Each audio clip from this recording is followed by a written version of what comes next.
बहुत ध्यान से देखना इसको। देखो, ये ध्यान से देखो, ये गियर बॉक्स है इंजन का, यानी HF डीलक्स बाइक का ये गियर बॉक्स है। इस गियर बॉक्स को मैं दिखा रहा हूँ। इसमें जो सैफ्ट अभी टच करा हूँ वो ड्राइव सैफ्ट है, और ड्राइव सैफ्ट के बिल्कुल बगल में जो लगी हुई सैफ्ट है जिसको आप देख रहे हो उसे स्प्लाइंड सैफ्ट बोलते हैं, जिससे क्लच प्लेट कनेक्ट रहती है, जिससे क्लच प्लेट कनेक्ट करती है स्प्लाइंड सैफ्ट को ड्राइव सैफ्ट को आपस में, और स्प्लाइंड सैफ्ट डायरेक्ट कनेक्ट होती है इससे।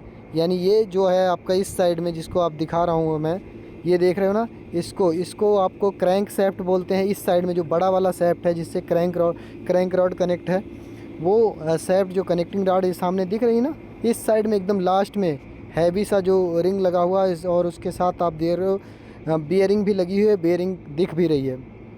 और ये जो अभी अभी कनेक्ट कर रहे हैं ये हमारे टेक्नीशियन साहब, अभी अभी जस्ट कनेक्ट किया है सैफ्ट। इस सैफ्ट में अटैच्ड होगा आपका किक, इसको किक सैफ्ट भी बोल सकते हैं। और इसके स्प्लाइंड जो ग्रुप्स हैं, इस ग्रुप में आपका कनेक्ट होगा रेचेट।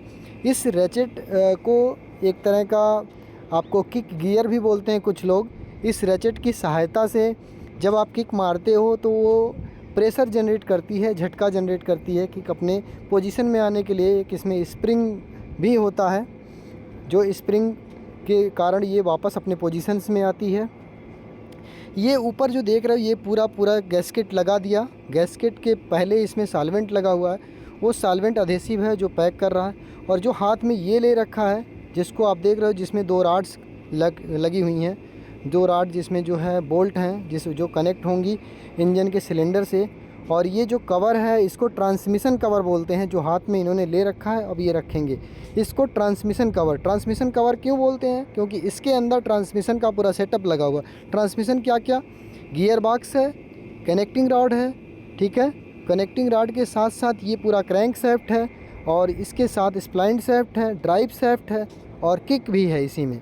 ये पूरा इंजन का सबसे मेन जो पोजीशन है ना, ये यहीं पे सेट है, तो इसीलिए इसको नाम दे दिया ट्रांसमिशन कवर, क्योंकि ये ट्रांसमिशन का काम कर रही है। अब देखिए, ये आपने जो बोल्ट देखा था, दोनों 4 बोल्ट, इन 4 बोल्टों की हेल्प से क्या कनेक्ट कर दी जाएगी, इसमें सिलेंडर, इंजन का सिलेंडर हेड कस दिया जाएगा। इंजन का सिलेंडर हेड कसने के बाद इसी में जो है सिलेंडर रोटेट करेगा कनेक्टिंग रॉड के साथ। और ये देखिए, और कुछ पार्ट दिखा रहा हूँ, ये देखिए आपका टाइमिंग चेन दिखाया मैंने आपको। टाइमिंग चेन के साथ साथ आप कुछ और देख पाएंगे। लाइक और सब्सक्राइब कर लें अगर नए हैं, क्योंकि जानकारी बहुत ही क्रिटिकल है, बहुत अच्छी जानकारी है, जिससे आपको ऐसी जानकारी मिलती रहे। चैनल पर अगर नए होंगे तो सब्सक्राइब कर लें, वीडियो को लाइक ज़रूर कर दें। आगे देखिए, आगे मैं आपको दिखाने वाला हूँ इसी में जो दूसरा पार्ट होता है जिसको आप मैग्नेटो बोलते हो, वो भी है। क्लच की असेंबली है, देखिए क्लच की असेंबली है, क्लच भी लगा हुआ है। इसी के साथ साथ मैग्नेटो ये रखा हुआ है। मैग्नेटो के साथ ये वाइंडिंग रखी हुई है, प्राइमरी सेकेंडरी वाइंडिंग, जो जिससे जो है मैग्नेट वो जिसके अंदर फिक्स होता है और बिजली जनरेट करता है, तो ये वो भी सेटअप है इसके अंदर। इसके साथ साथ ये देखिए यहाँ पर जो टाइमिंग चेन जिसका जो जाके जिस पे रोटेट करेगा, यानी टाइमिंग चेन का एक तरह का आप बोल सकते हैं उसको, जिस पे रोटेट करता है स्प्रोकेट, टाइमिंग चेन स्प्रोकेट। और ये आप देख रहे हैं ये आपका पैकिंग है, और इसमें आपका पिस्टन पड़ा हुआ है उस इंजन का। तो ये ओवरऑल सेटअप है। वीडियो लाइक कर दें, चैनल को सब्सक्राइब कर लें। ये बहुत ही अच्छी इन्फॉर्मेशन आपको लेकर आया हूँ। ये ओवरऑल गियर बॉक्स के बारे में मैंने आपको समझा दिया। इसमें जो गियर लगता है उसके बारे में बताने जा रहा हूँ, गियर कैसे लगता है, कौन सा गियर क्या होता है, वो देखिएगा आप ध्यान से देखिएगा, क्योंकि वीडियो रिपीट हो रही है। और ध्यान से देखिए, इधर जो टच हो रहा है ये वाला पार्ट जिसको मैं दिखाने की कोशिश कर रहा हूँ, ये आपका ये है गियर सेलेक्टर। ये यहाँ से सेलेक्ट करता गियर।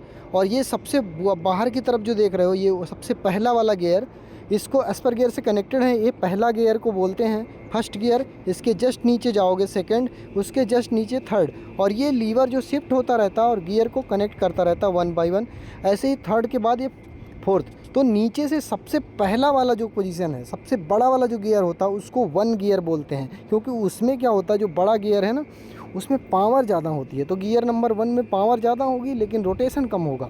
और उसके बाद गियर 2, नीचे की तरफ से आ रहे हैं गियर 2, नीचे सबसे बड़ा देख रहे हो आप, नीचे देखने की कोशिश करो तो यहाँ पर दिख रहा है थोड़ा थोड़ा, जिसकी दरांती लंबी लंबी है, सबसे नीचे है वो सबसे नंबर 1 का गियर है, यानी सबसे कम पावर ज़्यादा सबसे, और रोटेशन कम, उसके बाद उससे ज़्यादा यानी सेकंड गियर, फिर थर्ड गियर, फिर फोर्थ गियर। और ये इसी की हेल्प से गियर लोकेट भी रहता अपने पोजीशन पे। ये दोनों सैफ्ट को रोटेट मूव करने से बचाता है और फिक्स करता है, तो इसलिए सैफ्ट स्टैनर भी बोलते हैं इसको, सैफ्ट स्टैनर भी बोलते हैं। और जब भी आप गियर को शिफ्ट करते हो, गियर के लीवर से दबाते हो, तो ये जो है मैनिपुलेट करता है, आगे पीछे होता है, चेंज करता है गियर को, फर्स्ट सेकेंड थर्ड फोर्थ ऐसे ऐसे करके। तो ये पूरा ट्रांसमिशन सिस्टम काम करता है। ट्रांसमिशन कवर लगाने के बाद बाकी सिस्टम मैंने आपको पहले ही दिखा दिया है, जिसके बारे में मैं बताना चाह रहा था। तो ये पूरा इंजन HF डीलक्स का है, जो ओवरऑल आपको समझ में आ गया। धन्यवाद।